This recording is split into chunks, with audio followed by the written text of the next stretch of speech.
If you ever visit my hometown, you'll discover a harmonious blend of natural beauty, modern elegance, and rich cultural traditions. Do you want more about it? So let's move to Fluentify English podcast, which is your go-to place for mastering IELTS speaking with real-life, high-scoring model answers. Today, we're discussing into an essential IELTS cue card topic, how to describe your hometown. And what better way to do it than with a full Band 9 model answer based on one of the most beautiful cities in the world, Islamabad, Pakistan. If you're preparing for IELTS or just want to improve your English fluency, grab a notebook because today's episode will be packed with high-level vocabulary, natural expressions, and storytelling techniques to make your answer engaging, structured, and unforgettable. So let's get started.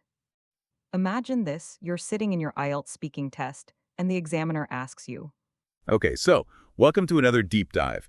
And today we're tackling something a little different. It's all about how to describe a hometown in a way that truly captures its essence, what makes it special. It's a fascinating challenge, right? Like, how do you sum up a whole place with all its complexities and nuances in words? Exactly. And for this deep dive, we're going to focus on Islamabad, Pakistan, as our example. We've got some great source material to work with, starting with this little note that emphasizes how important pronunciation is when you're describing a place. Yeah, it's so true. It might seem like a small thing, but getting the pronunciation right shows that you've taken the time to really understand and respect the place you're talking about. Yeah. It's like you're honoring its identity. Right. And our main source is this really interesting podcast script. It's designed to help people who are taking the IELTS exam, specifically the speaking test, and it uses Islamabad as a model for how to describe a hometown effectively. And it's a goldmine of information, honestly. Not just for people taking the IELTS, but for anyone who wants to learn how to talk about their own hometown in a way that's engaging and memorable. Absolutely. Yeah. So our mission today is to kind of dissect this script, pull out the key techniques, and give you some practical tips you can use no matter where you come from. Yeah. Because even though Islamabad, with its stunning mountain backdrop and modern layout, might seem really unique, the principles of good description are universal. That's a great point. We're looking beyond the specific details of Islamabad to understand the core elements of good description. How to structure your thoughts, what kind of language to use, and how to create a picture in the listener's mind. Absolutely. And this script does a fantastic job of that right from the very beginning. It starts with this line. If you ever visit my hometown, you'll discover a harmonious blend of natural beauty, modern elegance, and rich cultural traditions. Okay, let's break that down for a second. What makes that opening so effective? Well, for me, it's the way it immediately sparks your curiosity. It's like a promise of something special. Words like harmonious blend and natural beauty paint a really positive and intriguing picture. You instantly want to know more. It's an invitation, right? Like, come explore this place with me. And then the script moves on to setting the scene. It tells us that Islamabad is at the foothills of the Margalla Mountains and that it has a serene environment and a well-planned cityscape. Yeah. And it contrasts this with noisy, chaotic capitals. Yeah. That contrast is really striking. Yeah. It immediately sets Islamabad apart. And it's a great technique to use when you're describing your own hometown. Think about what makes your hometown different. Is it more laid back than the surrounding area? Is it known for its history? What's that one defining characteristic that sets it apart? Right, it gives the listener a framework. And then the speaker injects some personal feeling into the description. They say, Islamabad is not just a place, it's an experience. And they talk about the fresh, crisp air, the breathtaking mountain views, and the peaceful, welcoming community. How does that personal touch change the way we perceive the description? Well, I think it makes it much more relatable. It's not just a list of facts anymore. It's about how the place makes you feel. And that's what really connects with people. It becomes more real. Now, Islamabad is a relatively young city built in the 1960s, but the script still manages to connect it to Pakistan's broader identity. It's described as a melting pot of cultures, a miniature version of Pakistan. What does this tell us about the importance of historical and cultural context, even if your hometown doesn't have, centuries of history? I think it shows that history doesn't always have to be about ancient buildings or big battles. It can be about the story of how a place came to be, what role it plays in the present, and the mix of people who call it home. Right. It's about finding those unique historical and cultural narratives that define your hometown. And the script doesn't just mention cultural richness, it gives us specific examples. It talks about the celebrations of Eid, the look of Ursa Mela with its folk arts and crafts, and the Islamabad Literature Festival. How can we use that technique? describing specific events to make our hometowns come alive? Well, it's about going beyond just naming the event. It's about painting a picture with words, describing the sights, the sounds, the energy. What makes that event special? How does it feel to be there? It's about the experience. Okay, let's shift gears a bit and talk about the people. The script describes the people of Islamabad as warm, progressive, and deeply connected to their roots, creating a welcoming spirit. How important is it to describe the people when you're talking about a place? Oh, it's crucial. I mean, the people are what make a place come alive. They're the heart and soul of it. Talking about their character, their values, their way of life, that adds a whole new dimension to the description. It becomes more human. Now, let's move on to landmarks. The script takes us on a little tour of some of Islamabad's iconic landmarks.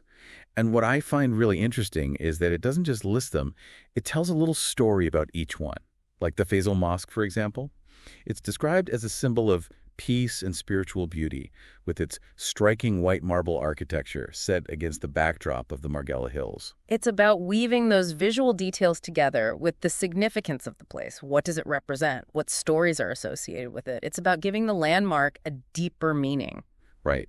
And then there's Daman Ikko, the scenic hilltop that offers breathtaking panoramic views, especially at sunset. The script even tells you the best time to go. And then the Margalla Hills National Park is presented as an escape from the city hustle, with its hiking trails and wildlife. Yeah, I love how it focuses on the experience you can have in these places. What do you do there? How does it make you feel? That's what makes them memorable. And finally, there's Saidpur Village, this 500-year-old restored village with charming brick pathways, art galleries, and quaint cafes. It's described as a place where history meets modern cafe culture. I love that. It's a great example of how you can highlight the diverse character of a place. It's not just one thing.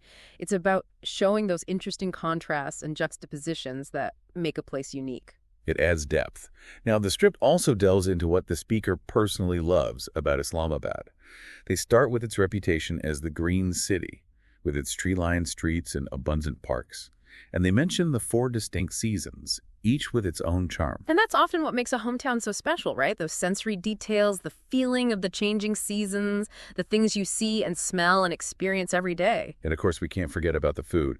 The script mentions everything from street food like sizzling chapli kebabs and buttery naan to fine dining experiences. And there's this great little detail about golgappe, which are these crispy, spicy water balls. It makes your mouth water. Food is such a powerful way to connect with a place.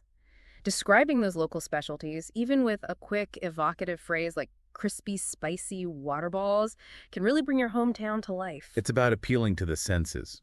And finally, the speaker talks about the sense of peace in Islamabad, describing it as a retreat from the fast-paced chaos of other major Pakistani cities. It's about that overall atmosphere. Yeah. The feeling or vibe of a place can be just as important as its physical landmarks. Is it a bustling, energetic city or a quiet, peaceful town? It's about capturing that essence. Now, here's something I found really interesting. The script doesn't shy away from the challenges. It mentions things like traffic congestion, urban sprawl, and a rise in petty crime. Why do you think it's valuable to include those less-than-perfect aspects in a description? Well, it makes it more realistic, right? No place is perfect, and acknowledging those challenges shows that you have a balanced perspective. It makes your description more believable. It's about authenticity. And the way the script concludes is also really powerful. It describes Islamabad as a feeling and evokes those specific sensory memories, like the scent of pine trees in Sector F7, the sight of Faisal Mosque under the evening sky, and the sound of the call to prayer echoing across the hills. What kind of lasting impression does that create? It leaves you with a sense of longing, almost. Like you've just experienced a little piece of Islamabad through the speaker's words. It's about those core memories and emotions that make a place feel like home. It's beautiful. So as we wrap up this deep dive, what are the key takeaways we can apply to describing our own hometowns? I think the biggest lesson is the power of combining those vivid sensory details with personal anecdotes, historical and cultural context, and even acknowledging imperfections. It's about creating a complete and authentic portrait. It's about telling a story. And I think the structure of this IELTS speaking test, where you talk about the location, the landmarks, the people, and your personal feelings, is a really useful framework for organizing your thoughts. Definitely. It gives you a roadmap to follow. So for you, our listener, here's something to think about. What are those sensory details, those experiences, those little quirks that truly define your hometown for you? Maybe it's the smell of freshly baked bread from a local bakery, or the sound of a particular bird that's unique to your region, or the way the light hits a certain building at sunset. Whatever it is, hold on to those details. They're the key to unlocking a truly captivating description of the place you call home. Exactly. Those little details, they're what make a place feel real, and they're what make people want to visit. Or in this case, just listen and imagine being there with you. It's all about sharing that sense of place and making it come alive. Absolutely. Islamabad isn't just a city, it's a feeling. Growing up here, I'd hike the Margalla hills with friends, pray at Faisal Mosque with my family, and savor hot samosas on rainy evenings. It's a city that balances progress with nature, tradition with modernity. Even if I move away someday, I know the scent of pine trees in Sector F7, the sight of Faisal Mosque under the evening sky, and the sound of the call to prayer echoing across the hills will always remind me of home. And that wraps up today's episode. If you enjoyed this Band 9 model answer and want more, don't forget to subscribe and leave a comment. Tell me, how would you describe your hometown in IELTS speaking? I'd love to hear your answers. Stay tuned for our next episode, where we'll dive into how to describe your favorite book or movie for IELTS Band 9. Until then, keep practicing, stay confident, and remember, fluency comes with fearless speaking. See you next time.